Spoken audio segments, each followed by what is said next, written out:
क्या हार में क्या जीत में, किंचित नहीं भयभीत में। संघर्ष पथ पर जो भी मिला, यह भी सही वो भी सही। वरदान नहीं मांगूंगा, हो कुछ पर हार नहीं। एग्जिट पोल भी तो कांटे का मुकाबला दिखा रहा था। एक तरफा इस तरह सुनामी आएगा, ये कहाँ किसी ने दिखाया था।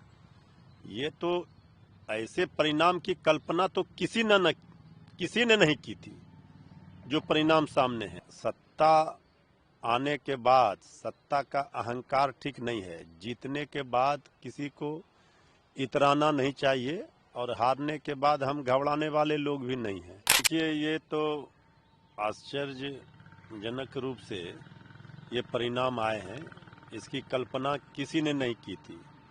किसी भी एग्जिट पोल में भी इस तरह का परिणाम नहीं दिखाया गया था। क्यों हुआ, किन कारणों से हुआ, कौन से वजह से इस तरह के परिणाम आए, समीक्षा के बाद ही पता चलेगा और नेतृत्व पार्टी का इस पर समीक्षा करेगा और कारणों का पता लगाएगा। लेकिन हम तो यही कहेंगे कि क्या हार में क्या जीत में, किंचित नहीं भयभीत में। संघर्ष पथ पर जो भी मिला, यह भी सही वो भी सही। वरदान नहीं मांगूंगा, हो कुछ पर हार नहीं मानूंगा। अभी हम जनता के बीच में जाएंगे। जनता ने जो वोट दिए थे, आखिर वो वोट कहाँ गए, ये सारे चीज़ों पर तो समीक्षा के बाद ही, मंथन के बाद ही कोई निष्कर्ष निकलेगा। इस पर प्रतिक्रिया दी जाएगी, हमारे नेता देंगे। लेकिन एक बात स्पष्ट है कि जनता का जो मूड और मिजाज था, या तो उसे नहीं समझ पाए, या अंडर करंट था, क्या था, क्यों इस तरह के परिणाम आए, इससे सब लोग अचंभित हैं। बड़े बड़े पॉलिटिकल पंडित भी अचंभित हैं। किसी ने ये कल्पना नहीं की थी। तो ठीक है, अब आगे देखा जाएगा। पार्टी के सब लोग बैठेंगे, क्या इस पर किस तरह से संघर्ष करना है, किस तरह से।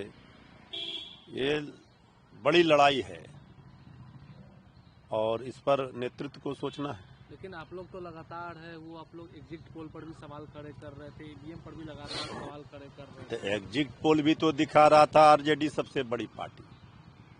एग्जिट पोल भी तो कांटे का मुकाबला दिखा रहा था। एक तरफा इस तरह सुनामी आएगा, ये कहाँ किसी ने दिखाया था। ये तो ऐसे परिणाम की कल्पना तो किसी ने नहीं की थी जो परिणाम सामने है। ये किसी को पच ही नहीं रहा है। इसलिए हमने कहा कि इस पर मंथन होगा, इस पर समीक्षा होगी, पार्टी नेतृत्व बाकी चीजों को देखेगा। प्रधानमंत्री ये कल संबोधन कर रहे थे जीत के बाद, बिहार के चुनाव में जीतकर, और उन्होंने कहा है कि एनडीए का एमवाई फॉर्मूला है वो इन हो गया और विपक्ष का सांप्रदायिक एमवाई फॉर्मूला है वो आउट हो गया। देखिए, एमवाई फार्मूला किसका इन हुआ, किसका आउट हुआ, इससे ज़्यादा महत्वपूर्ण है, अगर उनको सत्ता मिली है तो बिहार जो दंश झेल रहा है पलायन का, बेरोजगारी का, जो उस पर काम करें, बिहार को ऊंचाइयों पर ले जाएं, बिहार की जनता का भला हो। ये सब बोलने से क्या मिलना है।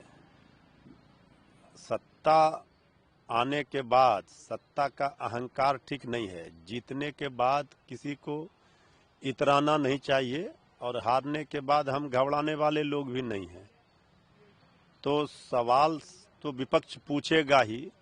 कहा भी गया है, लोकतंत्र तभी मजबूत होगा, सत्ता पर लगाम तभी लगेगा, सत्ता में बैठे लोग तभी काम करेंगे जब विपक्ष मजबूत होगा।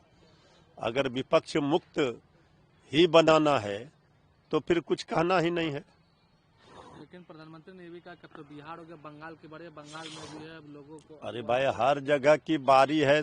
चुनाव जो भी करना है, लेकिन ये देश का लोकतंत्र, संविधान की ही हत्या हो जाएगी, कुचल दिया जाएगा, तो फिर क्या मतलब है।